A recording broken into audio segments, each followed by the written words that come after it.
Let's make some baked Parmesan-crusted Brussels sprouts. Y'all, these things are so delicious and they're crispy too. If you like crispy Brussels sprouts, and this recipe is for you. So first I've got like a half a stick of butter. I've cubed that up. I put it inside my casserole dish just to melt that butter down, and then I assemble all of my seasonings. I'm using some garlic salt, some pepper, some onion powder, and some paprika.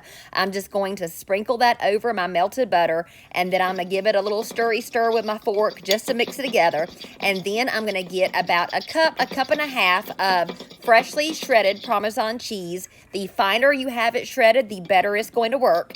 And I'm just going to put that in the bottom of my casserole dish, give it a little mixy mix. Now I've got my Brussels sprouts. I have fresh Brussels sprouts, and I have cut them in half, and I am laying the cut end side down into that Parmesan cheese herb mixture. And then I'm going to take it just like this, and I bake it at 425 for 30 to 40 minutes. 40 if you want them a little bit more brown. I like mine pretty brown. 30 if you don't. But y'all, look at that crust that the Parmesan cheese forms. Oh my goodness, it is so good. I mean, it is so good.